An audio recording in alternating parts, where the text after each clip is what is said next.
what's the like craziest place, or like I guess like the most adventurous place you visited or traveled to? Well, so this kind of is a thing and a place. When I graduated from college, I rode my bike across the country. So I had a 10 speed and trained a little bit, probably not as much as I should have. Went down to Washington, D.C. from Baltimore and started riding. There's this path, dirt path along the Potomac River that starts right in downtown D.C. and it goes 180 miles all the way out to the West Virginia border. So I started riding and then I got to West Virginia and I went into a gas station and got a map because this was pre-cell phone days and picked a road and just kept on riding. And 6 weeks later, I ended up in Seattle, Washington, because I had an aunt that lived there. So that was a place to sort of stay for a couple of days before I took the train home.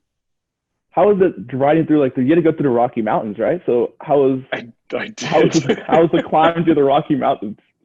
I have to say the Appalachians were worse. And they were worse, even though they're shorter, they were worse because it was at the beginning of the trip. So I wasn't in very good shape yet, but also the roads there are really steep. Like they just go straight up the side of the mountain, right? In the Rocky Mountains, they built the railroads first, and the railroads have to have a pretty gentle grade. So they've organized, like they found passes and they've put places where the railroads can climb really gradually. And then later when they came and built highways, they just built them next to the railroad. So you are climbing more, but it's gradual. And so as long as you're patient and you're willing to stop and rest sometimes, the Rockies actually weren't as bad. Yeah.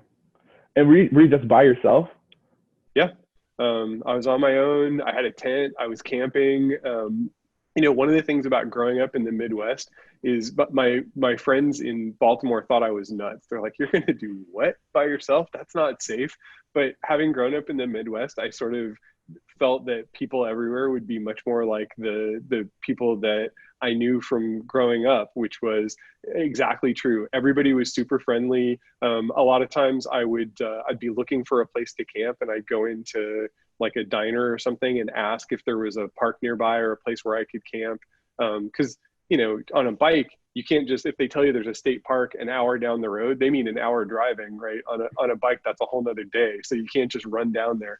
And so I'd ask, and sometimes, I had people let me sleep in their backyard or a field if it was farmers. I had people where they let me sleep. They don't normally allow camping like in a park in the town, but they'll let you, the police would let you do it if they knew you were there and you were just for one night. But what happened even more was people would say, "Are you on your bike out there? Are you by yourself?" And they'd end up inviting me home to stay at their house. Like it would be people who had kids my age or, had, and then they were all so nice. So they'd feed you, you get a chance to take a shower, which is big when you're riding your bike all day long in the summer. And then the next morning they would all give me the same speech. They would say, you can't just trust strangers to like stay in their house and stuff. And I would look at them and I would say, that's how we met.